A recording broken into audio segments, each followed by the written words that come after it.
Have you ever woken up and realized that the very things which once gave you life now feel strangely hollow? The brush in your hand feels heavy.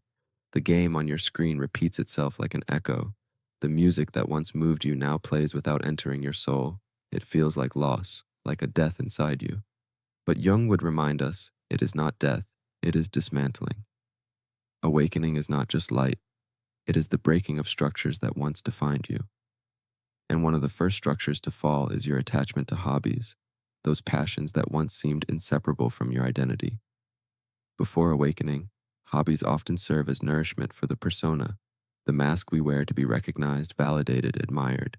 The painter, the athlete, the gamer, the musician, these labels help us navigate the social world. They give us belonging, achievement, a sense of worth. But beneath the surface, they are also strategies, ways to escape discomfort, ways to prove our existence to others. Jung knew this well. The ego thrives on activity that reinforces its fragile sense of I. That is why your hobbies once felt intoxicating. Winning the game wasn't just fun, it was proof of competence. Finishing the painting wasn't only creation, it was evidence of talent. Shopping wasn't just leisure, it was a performance of style and worth. These activities reinforced the persona, the outer mask. But awakening cracks that mask. Suddenly, the ego's hunger no longer drives you. What once thrilled you now tastes like ash. A strange emptiness arrives, and it terrifies you. Am I broken? Am I lazy? Have I lost myself? These are the questions that surface. Yet Jung would tell you, this emptiness is the threshold.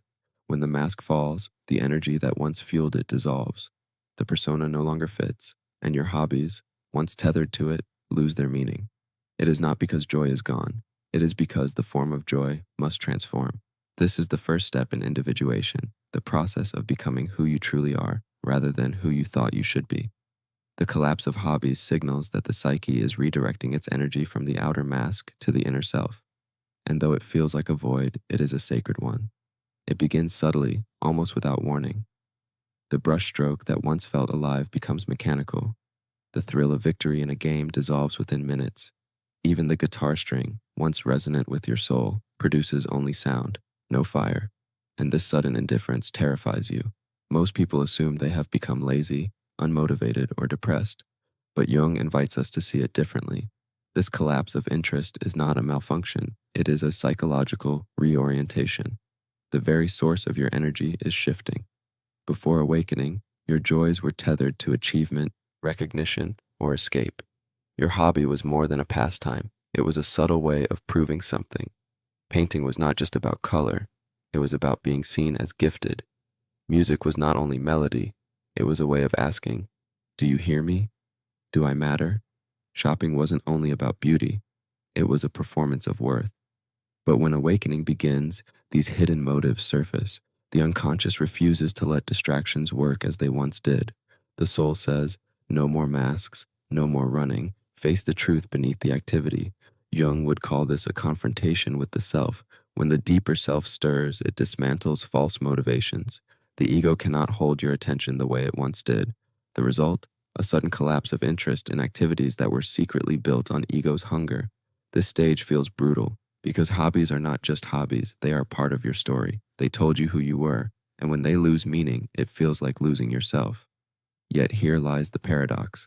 The collapse is not destruction, but purification. What is being burned away is the false fire, the ego's drive to prove, to escape, to shine in borrowed light. What remains is the raw silence of the psyche, preparing to show you a joy untied from performance.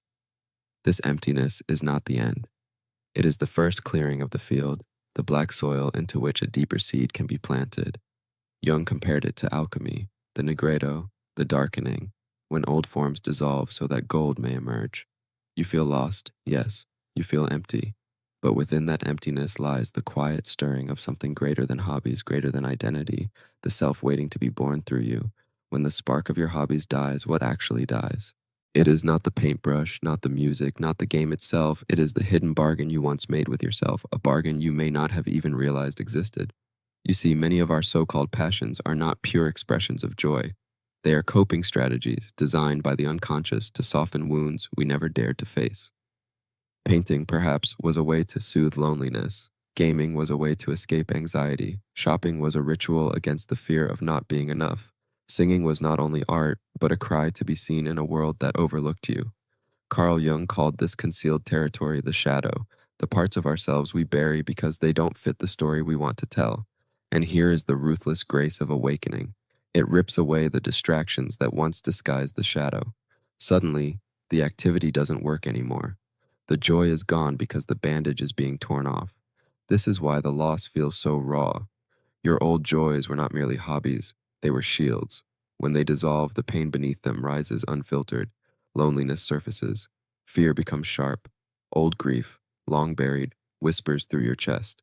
And you may find yourself wondering, what is wrong with me? Why can't I enjoy what I used to love? But Jung's psychology tells us nothing is wrong, quite the opposite. For the first time, you are meeting yourself without the costume of activity. No brushstrokes to cover the silence, no distractions to soften the ache. This is the beginning of integration, the moment when the shadow comes out of exile. Yes, it hurts. It feels like failure, like hollowness, like life has lost its flavor. But hidden within the ache is a fierce invitation. Will you finally sit with what you were avoiding? Will you meet your fear, your grief, your emptiness without running? This confrontation with the shadow is not the end of your creativity. It is the beginning of a deeper one. For when the false fire burns away, when the ego's games collapse, what remains is not ashes, but the raw material of soul. Jung would say, the shadow, when faced, becomes gold. There comes a moment when the loss of your passions feels less like emptiness and more like death itself. The colors fade, the melodies flatten, the games repeat like lifeless loops. Even the very texture of life, once bright and textured, seems stripped of meaning. You look around and wonder, is this all there is? This stage has been spoken of by mystics for centuries. They called it the dark night of the soul. Jung, in his own language, saw it as the negredo of alchemy, the blackening, when the old self disintegrates. To the ego, it feels like destruction. But to the soul, it is a sacred dismantling. In this night, the hobbies and identities you once clung to fall away because they belong to an old order of the psyche. They were tied to the persona, the social mask. And when the persona collapses, they can no longer nourish you. The darkness feels merciless. Music becomes noise. Painting feels like an empty performance. Shopping feels absurd. Even the things that once made life sparkle now mock you with their hollowness. It feels as though something inside has died. And in a sense, it has. Yet Jung reminds us every death in the psyche serves a rebirth. The dark night is not meaningless despair, it is transition. You are caught between who you were and who you are becoming. The old joys cannot hold you, but the new joys have not yet arrived, and so you stand in a threshold, suspended in silence. This is where many retreat. They try to force themselves back into old hobbies, to resuscitate a joy that no longer exists. But it doesn't work. The mask will not reattach, and the more you try, the emptier it feels. The task, Jung would say, is not to resist the night, but to surrender to it, to allow the void to do its work. For it is in the dark night that the soul strips away false motives, illusions, and identities. It is here that the self begins its slow reordering. It is terrifying, yes, but it is also holy. The dark night burns away what no longer serves, so that when dawn comes, it brings not recycled hobbies, but a wholly new way of being. When the hobbies fall away and the world turns gray, what is left is silence. At first, it feels unbearable. Hours stretch long, the absence of stimulation presses heavy on your chest, and you may find yourself desperate to fill the void with anything, scrolling, noise, busyness. But the void will not be fooled. Awakening strips you of counterfeit comforts so that you may finally sit with yourself, unmasked. Jung wrote that true growth requires us to endure creative solitude. This is not the loneliness of exile, but the quiet of gestation, the womb of new consciousness. In this silence, you are not being punished, you are being prepared. The psyche, stripped of distraction, begins to reorder itself from within. And here the first whispers of shadow integration emerge. You feel the loneliness you once painted over. You face the anxiety you once drowned in games. You meet the grief you once silenced with music. None of these are new. They were always there. But now, with no escape, you finally hear them. The silence reveals truths you once buried. That your joy was sometimes a mask, your passions often armor, Your hobbies sometimes coping strategies dressed as art, painful revelations, yes, but also liberating. Because once you see the pattern, you are no longer controlled by it. The dark silence also becomes a mirror. It teaches you that fear is not a weakness, but a signal. That grief is not a curse, but a teacher. That emptiness is not a void to be filled, but a space where something truer may arise. This is where individuation, the journey toward the self, takes root. When all external identities dissolve, you learn that you are not your achievements, not your labels, not your persona. You are the consciousness that witnesses, the ground beneath all passing passions. In this way, silence ceases to be your enemy, it becomes your teacher. And like all great teachers, it first unsettles, then transforms. If you could see your psyche the way Jung described it in alchemical terms, you would notice that what feels like ruin is in fact a process of refinement. The stage you are moving through is the nigredo, the blackening. It is when the old identity collapses, when the ego's scaffolding is reduced to ash. Painful, yes, but in alchemy, the blackening always precedes the gold. Your lost hobbies are not accidents, they are sacrifices. The energy that once fueled them is being reclaimed by the self. Like metal in a furnace, your desires, defenses, and distractions are being melted down so that something more authentic can emerge. Jung compared this to the process of individuation, the birth of the whole self. And individuation always requires a death, not a physical one, but a psychic one. The death of old values, the death of ego driven joys, the death of the masks you once thought were you. This is why the void feels so heavy.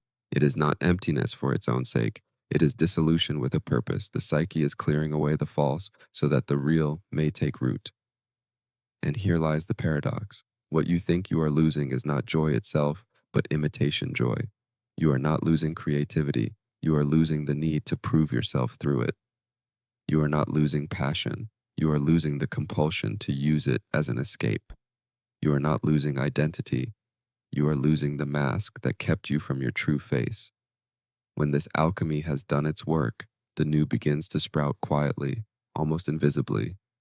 You may find yourself drawn to painting again, but not to impress, only to commune with color.